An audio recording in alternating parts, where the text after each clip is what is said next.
Évangile de Jésus-Christ selon saint Matthieu.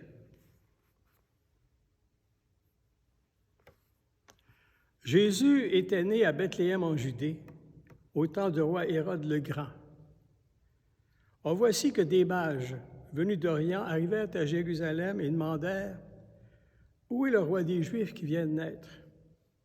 Nous avons vu son étoile à l'Orient, nous sommes venus nous prosterner devant lui. » En appelant cela, le roi Hérode fut bouleversé et tout Jérusalem avec lui.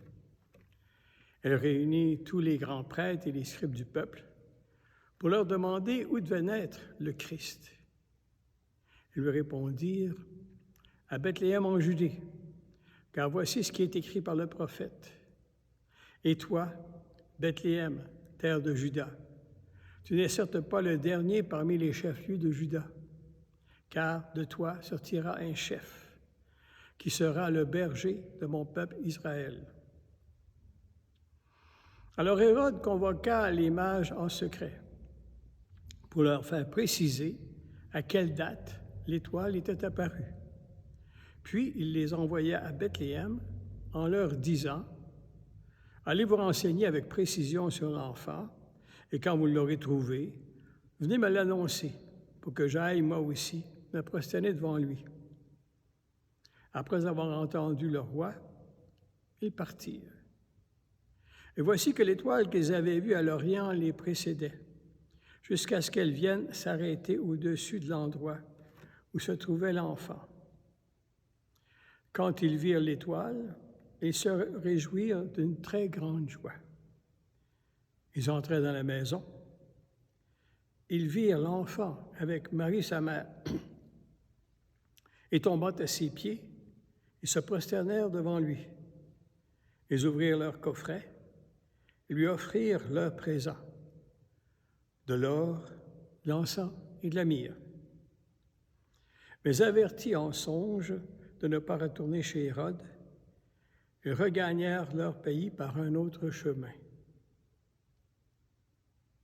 Acclamons la parole de Dieu. Chers amis, nous sommes en ce dimanche.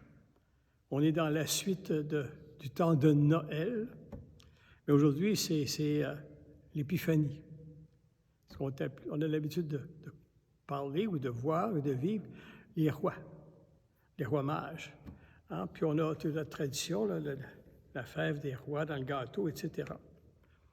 Alors, au plus, le sens de cette fête-là, Épiphanie, c'est manifester, montrer, dire aux gens, dire à l'univers. C'est le sens de cette fête-là. Mais qu'est-ce qu'on peut proclamer? Tout d'abord, la première lecture que je n'ai pas lue, et c'est cette grande joie-là. Il va venir, là, ce roi, ce Messie qui va changer les choses. Réjouissons-nous, ça s'en vient. Et là, on a une description un peu poétique d'un événement. Je trouve ça intéressant. C'est plein de symboles. Si on cherche des rapports scientifiques, là, on n'est pas dans la bonne voie, là. Mais ça nous dit plein de renseignements sur le Seigneur, sur nous autres, puis comment on le cherche, puis comment on peut le trouver. Alors, qui cherche? Bien, on a dit des mages. Ils scrutaient le ciel.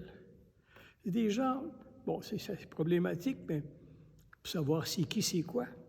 Mais on peut penser que c'est comme toute personne qui cherche un sens à sa vie, qui se pose des questions sur où est-ce qu'on vient, où est-ce qu'on va, comment on oriente notre vie.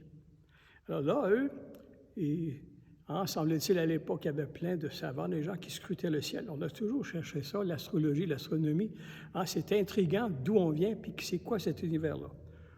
Aujourd'hui, on envoie des satellites James Webb pour trouver la source de la vie. Puis nous, là, dans notre foi chrétienne, bon, peut-être vous allez dire que je fais un gros rapprochement, là, mais en Jésus, on a la source, on a la vie même. Puis elle se fait proche de nous autres. Elle se fait accessible. Et c'est pour ça que dans cet évangile que j'ai proclamé, les gens disent c'est toute une joie. Ça chante. Et puis, eux, ils apportent des symboles. On reconnaît que cette source de vie-là, en Jésus, c'est pas qu'un petit enfant banal, mais c'est un roi. C'est qu'il peut coordonner, puis il est à la source de tout, là, puis on peut structurer une société spirituelle autour de lui. Et c'est un Dieu, c'est le l'encens. Dans les cultes païens, là, il y avait plein d'encens, c'était ces symboles. Puis, curieusement, que c'est un roi comme nous autres, qui vient vivre toute notre réalité, parce qu'il va souffrir et mourir. La mire, on l'enveloppait là-dedans. C'est tous ces symboles-là. C'est ce grand roi-là là, qui vient épouser notre vie. C'est ce qu'on fait dans le temps de Noël. Puis dans la deuxième lecture, qui fait partie de ce dimanche, Saint Paul dit, c'est un grand mystère. Lequel grand mystère? C'est pour ça qu'il faut dire ça à tout le monde. C'est que ce n'est pas réservé au peuple juif de l'époque. Mais quand on cherche la source de la vie, c'est accessible à tout le monde. C'est pour le bien de tout le monde, de tous les temps, de tous les pays. Il ne fait pas abstraction d'aucune personne. C'est ça qu'il faut aller dire. C'est la source d'amour qui vient chez soi, qui vient chez nous, et puis qui se fait tout petit, mais qui est adorable et qui est source de joie. Alors, si vous voulez, on va rendre grâce au Seigneur de se manifester à nous autres. On va lui demander de se laisser interpeller. Les sages cherchaient. Est-ce qu'on est en quête de quelque chose dans nos vies? Ou bien si on a notre routine, puis on consomme, puis on se fait du souci, mais à la fin, on réglera ça. Alors, il faut être à l'écoute, éveillé, pour être capable de l'accueillir, de le voir, de le percevoir, puis se laisser transformer par sa lumière qui va créer la joie en nous.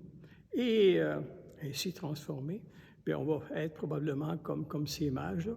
Hein? On va pouvoir le dire autour de nous autres et faire en sorte que, de plus en plus, on sache que dans cette pandémie, dans tout ce qui va mal, il y a une source de bonheur qui est parmi nous, qui demande d'être accueillie, qui veut nous transformer et qui veut qu'on rayonne de cette source de bonheur. Alors, je vous souhaite une bonne semaine.